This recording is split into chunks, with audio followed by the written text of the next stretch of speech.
Apparently, teachers have had it. The kids have become too much, bro, and I cannot say that I'm surprised. I'm a high school teacher. It is 4 weeks into the school year with students, and I am at my limit already.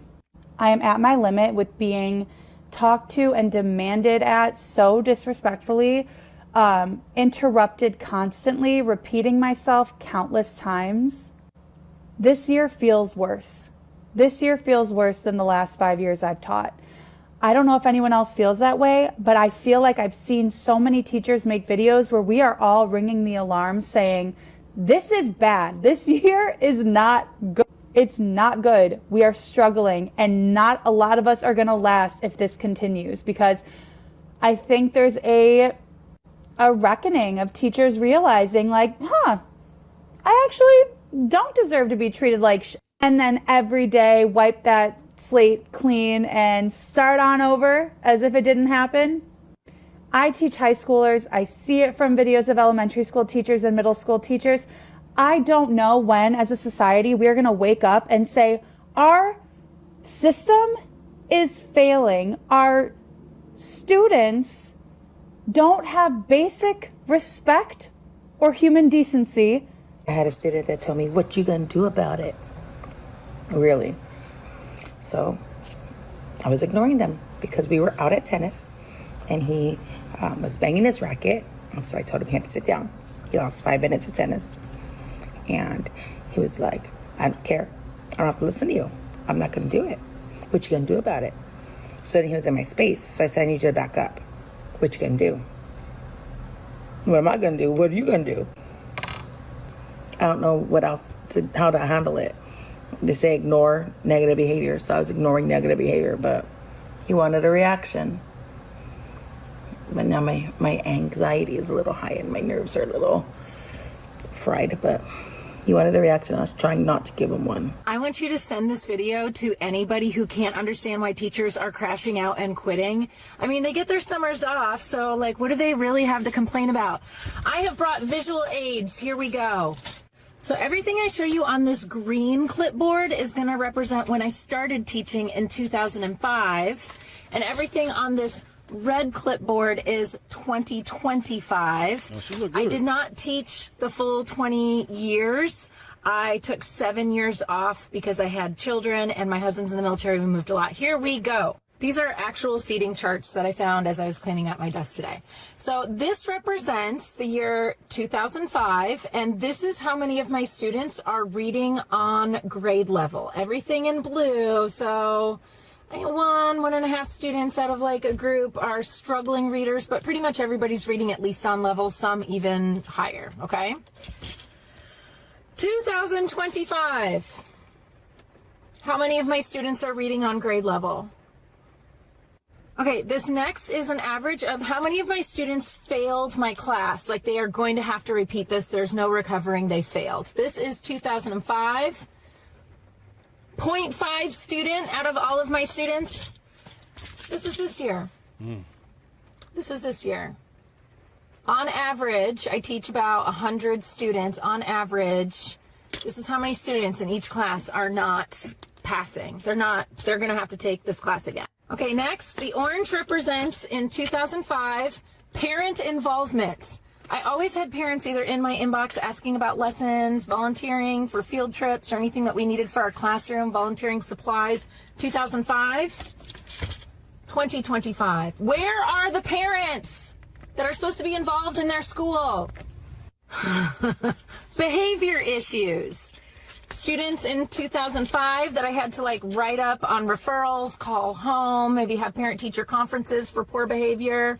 Out of a whole classroom, there was always like at least one bad apple, okay? 2025.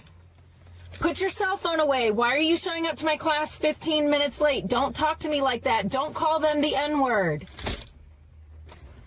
You know, if there's anything that being a teacher has taught me, it's analyzing data and trends. And I just don't like the current trends. So that is why you are seeing teachers leaving like in a mass exodus, just in droves, exiting the classroom this year. And everybody wants to blame COVID. That's a small part of it. Most of it has to do with parenting, screen time.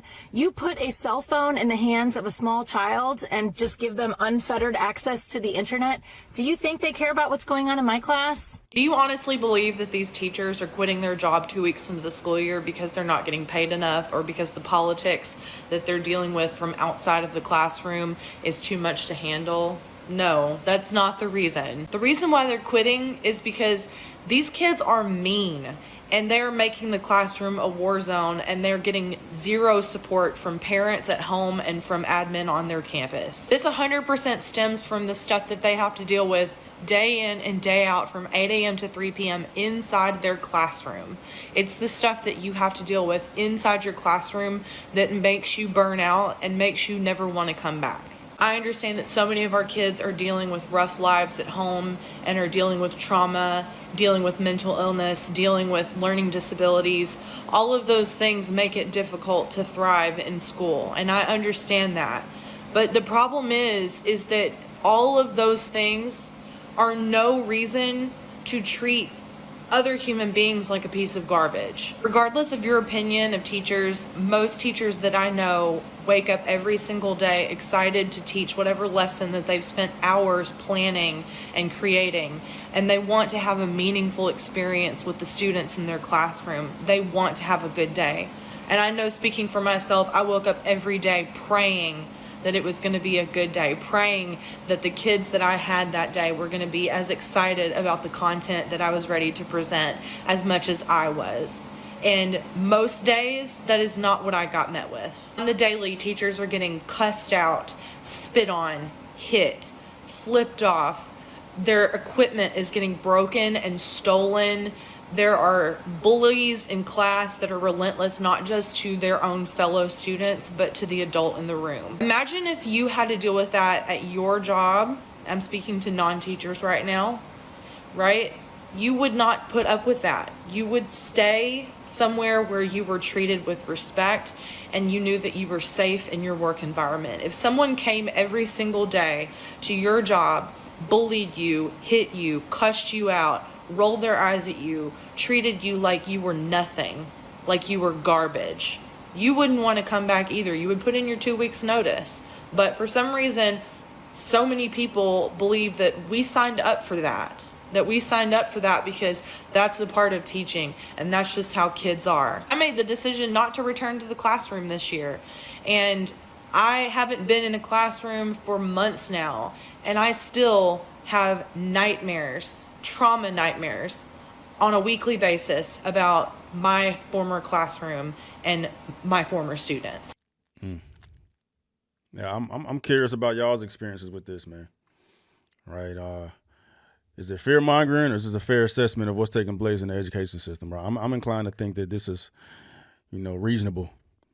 You know what I mean? Just considering where we are in society, bro, because society's cooked. Society is cooked. You got adults out here acting like kids. So I can't imagine how the kids really acting in the schooling system, bro. And then this is tame. I've seen countless videos of damn kids in classrooms beating teachers up, bro. It's like, just thinking about a parent's motivation to be a teacher now, man. Right? Because teachers typically are good people. They want to help. They want to give back. They want to mold the next generation, man. But the next generation is cooked, and it goes into a lot of things we discuss on this channel here about, forecasting how society is going to be based on how we're acting right now, how adults are acting right now, how kids are acting right now, and everything right now is just going south. Everything's going downhill. You got a clear-cut example of that right now, man. You know what I mean? Social media being the trigger behind it all. Social media is poisoning everybody. I can't imagine how fucked up these kids are and the type of things they're bringing to a damn classroom. And these teachers, their hands are tied. They can't do nothing. They probably handicapped like a motherfucker. Can't talk to them a certain way. Can't do nothing, bro. I don't know. When I was growing up, there was respect. There was respect for elders. The moral compass was moral compassing. You know what I mean? Like, it was just different back then. Right? You respect your elders. You do what they say. Everybody was looking out for each other. The teachers work well with the fucking parents and vice versa. But right now, all these kids thinking they're adults because they get exposed to adult shit at early ages, talking about the most adult shit, whether it be violence, porn, way you talking, the things that they discussing, the things that they're doing. You're bringing all that shit to a classroom where, I know these teachers are just getting victimized, right? The ones that are. So what do you do with that? What's the motivation for these teachers to go out here and fight this war? Is what it seems like, man. When you don't get paid, you don't get respected, you get disrespected, right? Because a lot of teachers, the dopamine they get, the motivation is behind it is the gratification they get for developing the young generation, creating these connections and these bonds with their kids and shit, man. I remember the connections I had with teachers back in the day, middle school and high school, some of whom I'm still connected to now, right? But, all that shit's just deteriorating more and more and more. We progress into the bullshit, bro. And, if these kids is coming to these classrooms crazy, that is a direct representation of what the parents are doing or what they are not doing for them kids, right? You show me a good behaved kid, you're going to show me some good parents. You show me a kid coming to school all fucked up or a bunch of kids coming to school all fucked up, I guarantee you them parents are just as fucked up. So what position does that put the teachers in? That's tough, bro. If you got teachers backing out, giving up, we think it's fucked up now, bro. It's going to get that much worse. We ain't even got people signing up to develop these kids, bro. Just a whole generation more lost than what we dealing with now, man. Can you imagine that? You know what I mean? Ugh. Yeah, that's tough, but, I understand it, bro. But yeah, y'all let me know in the comments, bro. What is y'all's experience with this? You know what I mean? Are they are they just fear-mongering, or is there really a cause for concern here? I'm inclined to believe it's the latter, man. But regardless, it's a fucked up situation that we all need to be paying attention to because we're all going to be affected by it in some type of way, regardless if you got kids or not. Regardless if you got kids or not, bro, because the kids are our future. And if we ain't got people to sign up to develop our future, there will be no future. We just add this onto the whole other laundry list of problems that we're going to be dealing with here in society, bro. It's just not looking good, ladies and gentlemen. Just not looking good.